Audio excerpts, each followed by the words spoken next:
एक शेर का बच्चा कैसे इंसान के बीच रहने लगा। भाग 1। शेर का बच्चा जंगल से बाहर आया। बहुत समय पहले की बात है। एक छोटे से गांव के पास घना जंगल था। उस जंगल में ढेर सारे जानवर रहते थे, जिनमें शेर, बाघ, हाथी और बंदर शामिल थे। ये जंगल गांव से काफी दूर था और गांव वाले हमेशा डरते थे कि कहीं कोई शेर या अन्य जानवर गांव में न आ जाए। लेकिन एक दिन जंगल से एक शेर का बच्चा गांव के पास जंगल से बाहर आ गया। वह शेर का बच्चा बहुत प्यारा और मासूम था। उसकी आंखों में कोई डर नहीं था। वह जंगल के सबसे गहरे हिस्से से भागते हुए गांव के पास आ पहुंचा। शायद उसे अपना रास्ता खो गया था या फिर वह अकेला महसूस कर रहा था। शेर का बच्चा छोटे छोटे कदमों से गांव की ओर बढ़ता गया और गांव वाले उसे देखकर चौंक गए। वे डर के मारे घरों में छिपने लगे, क्योंकि किसी को भी यह नहीं पता था कि यह शेर का बच्चा उनके लिए कितना खतरनाक हो सकता है। भाग 2। शेर के बच्चे का गांव में प्रवेश। गांव में एक बच्ची थी जिसका नाम सुमन था। सुमन का दिल बहुत बड़ा था और वह किसी से भी डरती नहीं थी। उसने देखा कि शेर का बच्चा गांव के पास आ रहा था। सुमन को उस शेर के बच्चे की आंखों में एक अजीब सी उदासी दिखी। वह जानती थी कि यह शेर का बच्चा खतरनाक नहीं हो सकता, क्योंकि उसकी आंखों में डर और अकेलापन था। सुमन ने धीरे धीरे शेर के बच्चे की ओर कदम बढ़ाया। सुमन ने शेर के बच्चे से कहा, तुम डरो नहीं, मैं तुम्हें कुछ नहीं होने दूंगी। तुम हमारे गांव में रह सकते हो, लेकिन तुम हमें नुकसान मत पहुंचाना। शेर के बच्चे ने सुमन को देखकर एक हल्की सी दहाड़ मारी, जैसे वह सुमन की बात समझ रहा हो। सुमन ने शेर के बच्चे को अपने पास बुलाया और उसे धीरे धीरे अपने घर ले गई। सुमन के माता पिता पहले तो घबराए, लेकिन सुमन ने उन्हें समझाया कि शेर का बच्चा सिर्फ डर से यहाँ आया है और वह नुकसान नहीं पहुंचाएगा। भाग 3। गांव में शेर का बच्चा। गांव वालों के लिए यह बहुत अजीब था कि शेर का बच्चा उनके गांव में आकर रहने लगा था। कुछ लोग चिंतित थे कि वह अचानक हमला कर सकता है, लेकिन सुमन ने उन्हें समझाया कि शेर का बच्चा बहुत छोटा है और वह सिर्फ आराम चाहता है। सुमन ने शेर के बच्चे का नाम बीरू रखा, क्योंकि वह बहुत बहादुर और प्यारा था।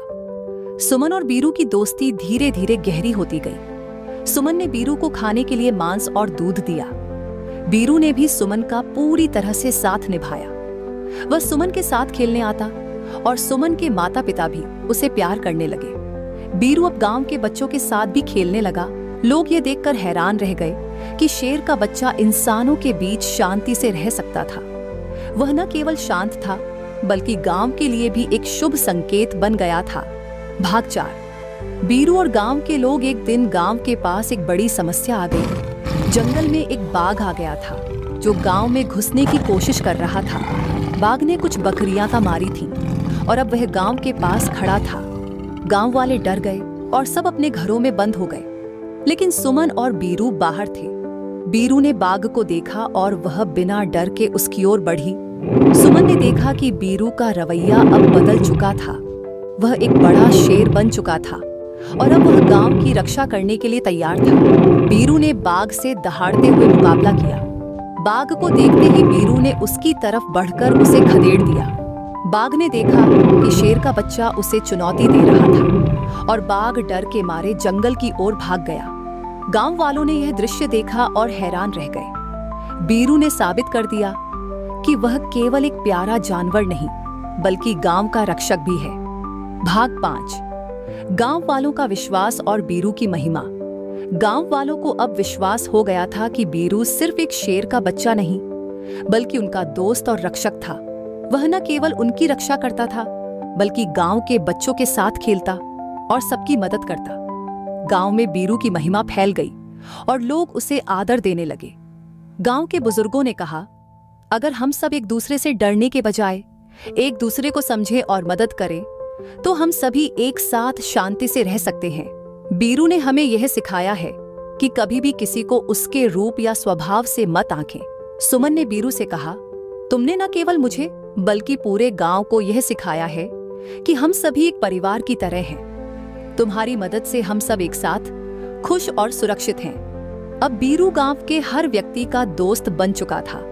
वह कभी भी किसी से हिंसा नहीं करता था, और हमेशा सबकी मदद करता था। गांव वाले उसे बहुत प्यार करने लगे थे। बीरू ने यह साबित कर दिया कि अगर एक शेर का बच्चा इंसान के बीच शांति से रह सकता है तो इंसान भी एक दूसरे के साथ शांति से रह सकते हैं।